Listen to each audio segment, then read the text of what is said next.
Ahoj, ja som Maťo a vítam ťa na mojom kanáli Scratchu s Maťom. A dnes si povieme, čo je to Scratch a možno spravíme aj tvoju prvú hru.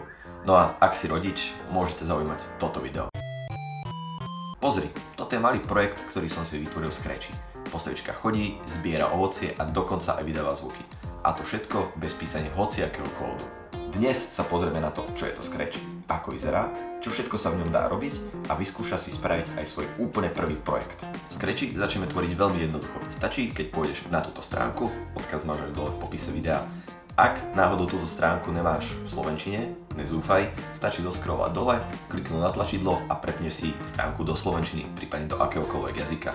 No a potom už len zoscrollovať naspäť hore, kliknúť na tlačítko tvoriť a môžeme začať. Toto, čo vidíš, je Scratch. Naľavo vidíš malé bloky.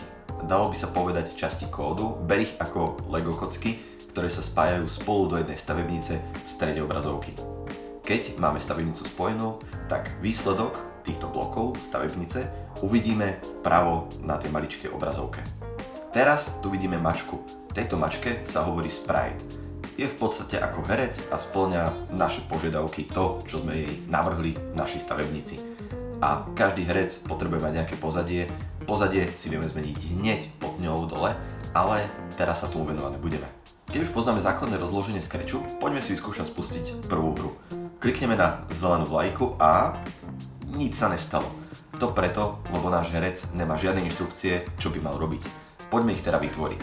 Spravím teda jednoduchú skladačku. Chcem, aby naša mačička povedala ahoj, vitaj. No a spravím to veľmi jednoducho. Stačí, keď zoberiem blok pri kliknutí na zelenú vlajku a blok povedz. Potiahnem ich do stredu a spojím, presne ako Lego stavebnicu. Čo to znamená, keď kliknem na zelenú vlajku? Zelená vlajka je v podstate niečo ako podmienka. To znamená, keď stlačím zvonček, chcem, aby mi niekto prišiel otvoriť dvere. Zelená vlajka funguje presne takisto. Keď kliknem na zelenú vlajku, chcem, aby všetko, čo je pod tým blokom, sa spustilo, alebo teda spravilo. Myslím, že základy teraz chápeme. Poďme sa posunúť na ďalšie bloky. Chcem teraz postavičku trošku rozpohybovať. Pridám teda blok choď o 10 krokov vpravo a pri kliknutí na zelenú vlajku postavička pôjde o 10 krokov vpravo. Teraz jej pridáme ale aj zvuk. Chcem, aby mačička zamňaukala, keď klikneme na zelenú vlajku. Takže pridáme blok prehraj zvuk a vybereme zvuk mňau. A rovnako ako všetky ostatné bloky len chytíme a potiahneme do stredu obrazovky. Každý blok je ako Lego kocka. To znamená, že teraz, keď sme ich spojili, vytvorili sme jednu stavebnicu, ktorá dáva zmysel.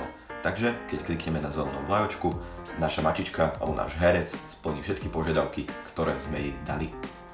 Teraz sa vráťme o krok naspäť. Ak si spomínaš, pred chvíľočkou som povedal, že tejto postavičke sa hovorí sprite. A to je kvôli tomu, že Scratch má veľmi veľa spriteov, môžeš ich tam mať nekonečne veľa. Môžeš si vybrať dinosaura, rytiera, je to len na tebe. Zapamätaj si však, že keď vytvoríš nejakú Lego stavebnicu a priradíš ju nejakému spriteovi, pri druhom sprite táto stavebnica nebude.